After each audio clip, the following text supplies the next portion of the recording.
پیارے دوستو، آج ہم ایک 12 سال کی حافظ قرآن بچی کا واقعہ سنانے والے ہیں۔ کیسے ایک 12 سال کی حافظ قرآن بچی نے 40 بچوں کو جنم دیا، یہ دیکھ کر بڑے بڑے ڈاکٹرز کی چیخیں نکل گئیں۔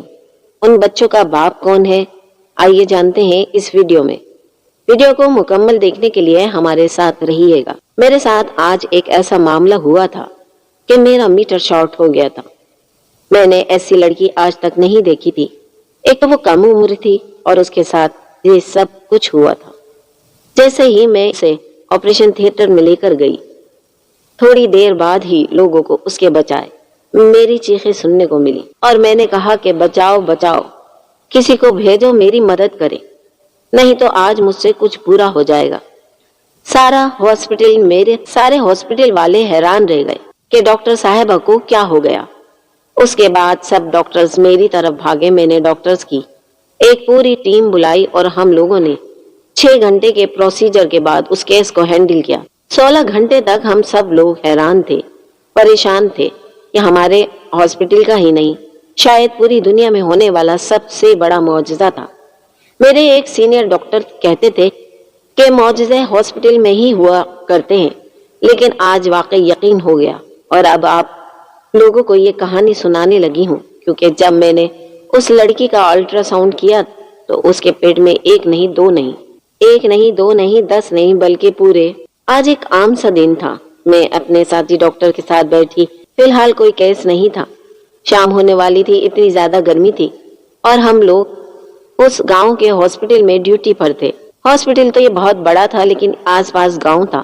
عجیب و غریب قسم کی عورتیں آتی تھیں، ہینڈل کرنا پڑتا تھا۔ ایسی عورتیں بھی آتی تھی جن کو 4-5 مہینے تک پتہ ہی نہیں ہوتا تھا کہ وہ ان کے ہاں اولاد ہونے والی ہے، اور اس کے بعد پتہ چلتا کہ ہم نے آج تک الٹرا ساؤنڈ ہی نہیں کروایا کیونکہ ہماری ساس نے کروانے ہی نہیں دیا۔ وہ کہتی ہیں کہ یہ شعاعیں بچے کے لیے خطرناک ہوتی ہیں، اور کچھ عورتیں عین وقت پر آ جاتی تھی کہ بس آج ہی ہماری ڈیلیوری ہے۔ نہ ان کے پاس کوئی ٹیسٹ ہوتے تھے، نہ ان کے بلڈ ٹیسٹ کروائے جاتے تھے، اور وہ سیدھا ہمارے پاس آ کر بیٹھ جاتی تھی۔ میں اپنی ساتھی ڈاکٹر سے یہی بات کر رہی تھی، ان عورتوں کو آگاہی کون دے گا؟ اس نے کہا کہ یہ سب تو ٹھیک ہے، لیکن ابھی ہم یہاں پر صرف 2 ڈاکٹرز موجود ہیں، اگر کوئی کیس آ گیا تو کیا ہوگا؟ میں نے کہا کہ نہیں آئے گا کوئی کیس، مجھے نہیں لگتا، اور اگر آئے گا تو ہینڈل کر لیں گے۔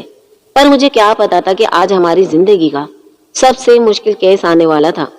وہ لڑکی جب وہ اپنی ماں کے ساتھ اندر داخل ہوئی تو مجھے نہیں پتا تھا کہ وہ لڑکی ماں بننے والی ہے۔ اس نے ایک بڑی سی چادر ڈال رکھی تھی اور وہ ایک سائڈ پر بینچ پر بیٹھ گئی اور اس کی ماں کاؤنٹر کی طرف گئی۔ تھوڑی دیر بعد کاؤنٹر والی میرے پاس آئی اور اس نے کہا کہ ڈاکٹر صاحبہ، ڈیلیوری کا کیس آیا ہے۔ میں نے کہا کس کا؟ تو اس نے کہا کہ وہاں جو سامنے لڑکی بیٹھی ہے نا، اس کا۔ میں چائے پی رہی تھی کہ چائے گویا میرے منہ سے باہر نکل آئی۔ میں نے کہا کہ اس لڑکی کا کیس ہے، کیونکہ جب میں نے اسے دیکھا تو وہ بہت کم عمر تھی۔ میں تو حیران رہ گئی تھی۔ ہاں، یہ گاؤں تھا، یہاں پر کم عمر عورتوں کے کیس ہم نے پہلے بھی دیکھے تھے، لیکن یہاں معاملہ کچھ ضرورت سے زیادہ ہی عجیب تھا۔ میں نے کہا کہ اچھا پوچھو کیا ہو رہا ہے، ساری رپورٹ بناؤ اور فائل بنا کر دو، پھر مجھے بتاؤ۔